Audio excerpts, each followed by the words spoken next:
திரிபுர சுந்தரின்னு சொல்லிடுறாங்க. ஆக்சுவலி அது ஸ்திர சுந்தரி. திரிபுர சுந்தரின்னு ஒரு பேர் உண்டு.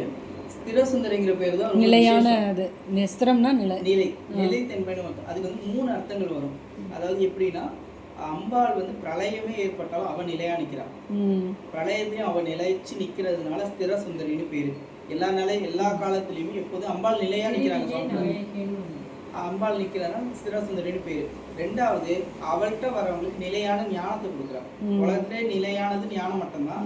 அதை கொடுத்து மக்களை நிலையான ஒரு வாழ்க்கையை அமைச்சு கொடுக்கறது. அதனால ஸ்திர சுந்தரின்னு பேரு. இன்னொன்னு நிலைக்கு அனுப்புறா. மோட்சம்ங்கிற நிலை. அதுக்கு இவதான் நில வாசல்படி. வாசல்படி நிலவாசல்பாங்க. அந்த நிலை மோட்சம்ங்கிற வீட்டுக்கு இவதான் நிலைவாசலா இருக்கா. அந்த மோட்சம் வீட்டுக்கு இவள்கிட்ட ரிக்வெஸ்ட் பண்ணாதான் உள்ள விடும். அதனாலயும் திரசுந்தரின் திருநிலை நாயகின்னு பேர். அதாவது சில ஊர்கள்ல வந்து அம்பாளுக்கு வந்து ஒரு பேருக்கு 3 அர்த்தம் 4 அர்த்தம் போகும். எக்ஸாம்பிளுக்கு உண்ணாமுலைன்னு சொல்லுவோம். அம்பாள் உண்ணாமுலைக்கு எப்படின்னா, அம்பாள் வந்து உண்ணாமுலை அம்மாள்கிட்ட போய் யார் சரணாகதி அடைகிறாங்களோ அவங்களுக்கு வந்து இனிமே கர்ப்பவாசம் கிடையாது. வேற்று முலையில பால் குடிக்க மாட்டாங்க இனிமே பிறந்து. அதனால உண்ணாமுலைன்னு ஒரு அர்த்தம். 2வது, அம்பாள் யார் வயிற்றுலையும் பிறந்து யார்ட்டையும் பால் குடிச்சது கிடையாது. அவளும் ஒரு உண்ணாமுலை. 3வது, அம்பாளோட தனத்துல யாருமே டைரக்டா பால் குடிச்சது இல்லை. சம்பந்திரிக பொக்கிண்ணத்துல எடுத்துதான் கொடுக்குறாள் தவிர டைரக்டா கொடுத்தது இல்லை யாருக்குமே. 3 அதனாலதான் அம்பாளுக்கு உண்ணாமுலைன்னு அர்த்தம். அந்த 3 அர்த்தம். அந்த மாதிரி இங்க சீர்காழி உண்டு. அதே மாதிரி 3 நிலையில இருக்கிற கோவிலும் இதுதான். சுவாமி வந்து குரு லிங்க சங்கமம். சைவத்துல 3 நிலை சொல்லுவாங்க.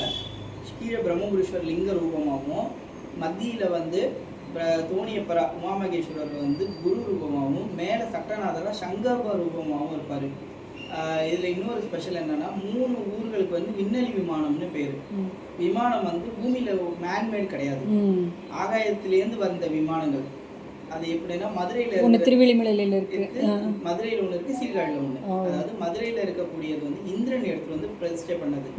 அந்த இந்திரனோட விமானம் இந்திர விமானம்னு சொல்லுவாங்க மதுரையில் இருக்கிறது. திருவெளிமலையில இருக்கிறது மகாவிஷ்ணு வந்தது. அவர் பூஜை பண்ணிட்டு அவர் சக்கரம் சொன்னா அவர் விமானம் பிரதிஷ்டை பண்ணாரு. சீர்காழியில இருக்கிறது சுவாமியே கைலாயத்துல இருந்து அனுப்புனது. இங்க இருக்கக்கூடிய விமானம் சரி, அந்த மலையும் சரி கைலாயத்துல இருந்து வந்தது. அதனால இந்த 3 ஊருக்கு வந்து விண்ணலி விமானம் பேரு. அதுதான், அது உலகம் உருவான ஃபர்ஸ்ட் கோயில். இது உலகெல்லாம் உருவாக்குறதுக்கு முன்னாடி உருவானது. எல்லாத்துக்கும் மூத்தது சீர்காழி. ஏன்னா சம்பந்தரே சொல்றாரு, உலகின் முதலாவது ஊர் இதுவே. இது வந்துட்டாரு, இதுதான் உலகத்தோட முதல் ஊருங்கிறாரு. எந்த பதியத்துல படிக்கிறாரு? முதல் பதியத்திலே படிக்கிறாரு. தோடுடைய சிவலிங்கம். உலகின் முதலாகிய ஊர் இது வந்து அவர் பாடுறாரு. பிரமாபுரம் மேவிய பெம்மானிவன் என்று அப்படின்னு. ஃபர்ஸ்ட் பதியத்திலே ஊழிகள் பல தோன்றும் பொழுதெல்லாம் பெயர் விலங்குன்னு பாடுறாரு. எல்லாத்தையும் டீட்டெயில்டா கொடுத்துருவாரு. சம்பந்தர் இதெல்லாம் டீட்டெயில்டா இருக்கும். 2வது, ஃபர்ஸ்ட் கீழே பிரம்மபுரீஸ்வர் தலமாக இருந்து இந்த 12 ஊர் பேரும். இது போக நிறைய இன்னும் ஸ்டோரிஸ் அது போயிட்டே இருக்கும், அவ்வளோ இருக்கும். 2வது ஃப்ளோர்ல ஃபர்ஸ்ட் ஃப்ளோர்ல போனீங்கன்னா தோணியப்பரப்பர் ஊழி, அதாவது தோணிபுரம்ங்கிறதுக்கான பேர்.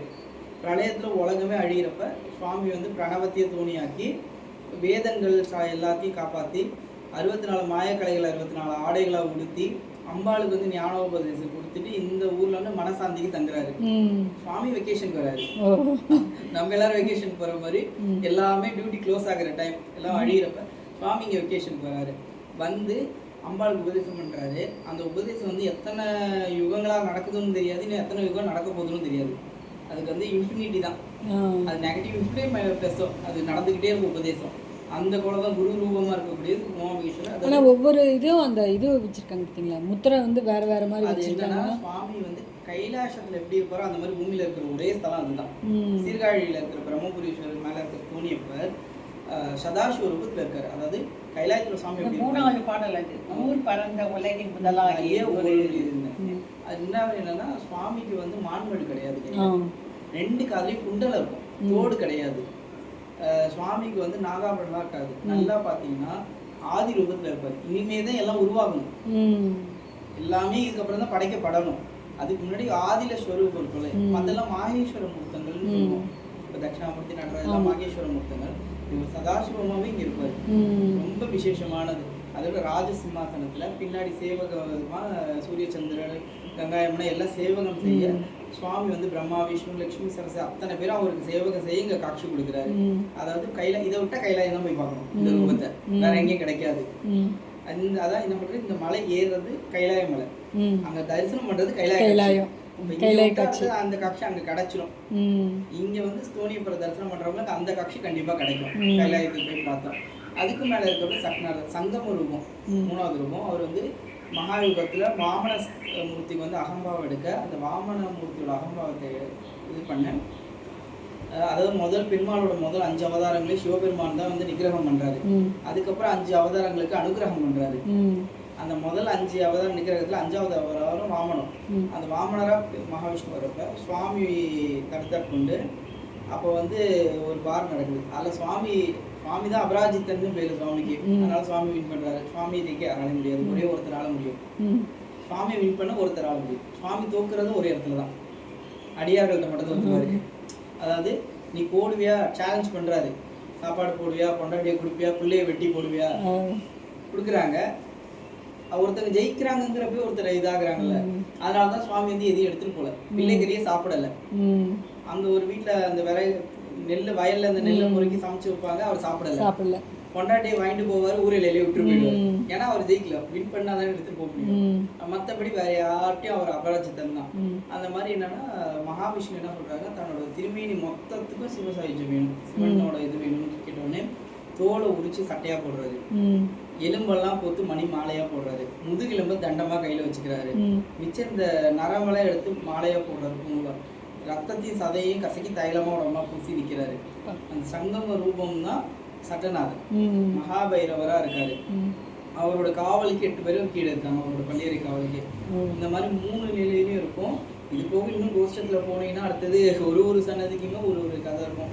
எஸ்பெஷலி திருஞான சம்பந்தர் முருகரே வந்து சம்பந்தர அவதாரம் பண்ணி சைவத்தை தழைக்க வைக்கிறது இங்க நடந்ததுதான். அதுக்கும் ஒரு கதை உண்டு. என்னன்னா முருகர் வந்து வேதத்தை வந்து வேத பிரணவ ரகசியத்தை வந்து அம்பாளுக்கு வந்து சிவபெருமான் சொல்றப்ப மடியில ஸ்கந்தரா இருந்திருப்பாரு முருகர். அந்த காதுல வாங்கினதுதான் சுவாமி மடையில ரிப்பீட் பண்றாரு சிவனுக்கே. என்ன இருந்தாலும் ஒரு மந்திரத்தை உபதேசம் வாங்காம உபதேசம் பண்றது தப்பு. அதனால திருப்பரங்குன்றத்துல போய் தவறு பண்ணி திருப்பி சிவபெருமான்கிட்ட இருந்து உபதேசம் வாங்கிக்கிறாரு முருகர். அதனாலதான் அங்க பரங்கிநாதர் பாடல் பெற்ற ஸ்தலமா இருக்காரு. மெயின் அவர் பரங்கிநாதர். அங்க வந்து இந்த மாதிரி வாங்கினப்ப சிவபெருமான் கட்டளை ஏற்றி இந்த வேதத்திற்கு பொருளை பரப்ப சொல்லி பூமிக்கு மாணவ ரூபம் தாங்கி வரணுங்கிறது முருகருக்கு ஒரு கட்டாயம். அப்ப அம்பாளுக்கு ஒரு ஏகம், இவ்வளவு அழகான ஒரு குழந்தை தூக்கி பால் கொடுத்து வளர்க்கல. கார்த்திகை பெண்கள் தானே வளர்த்தாங்க, 3 வயசுல தானே அம்பாலே ஃபர்ஸ்ட் பாக்குறாங்க. அதனால முருகர் சொல்றாரு, இந்த 3 வயசு அங்க வந்து கம்ப்ளீட் பண்ணிக்கிறேன், உங்ககிட்ட அங்க பால் குடிச்சுக்கிற பூமியில அப்படின்னு சொன்னதுனாலதான் முருகரே சம்பந்தரா பிறந்து அம்பாள்கிட்ட பால் குடிச்சாங்க. வேற யாருக்கும் கிடைக்காத ஒண்ணு. அதனாலதான் அந்த விட்டது இங்க வந்தது. அந்த மாதிரி அங்க அந்த பிரணவ இதை பண்ணதுக்காக இங்க வந்து தேவாரமா எல்லாருக்கும் அந்த வேதத்தோட சாரத்தை கொடுத்தாரு. இந்த மாதிரி சீர்காழிக்கு எடுத்தோம்னா போயிட்டே இருக்கும். அதாவது சீர்காழிக்குள்ள வந்து சேர்ந்தவங்களுக்கு சுவாமி வந்து படகுல வந்து கூப்பிட்டு கைலாயம் போயிடுவாரு. இந்த சம்சார சாகரத்துல நீந்துறவங்கள படகுல தூக்கி போட்டு கைலாயம் போட்டு தப்பிச்சுக்கலாம். அது மாதிரி சீர்காழி மட்டும் இது போக சீர்காழியோட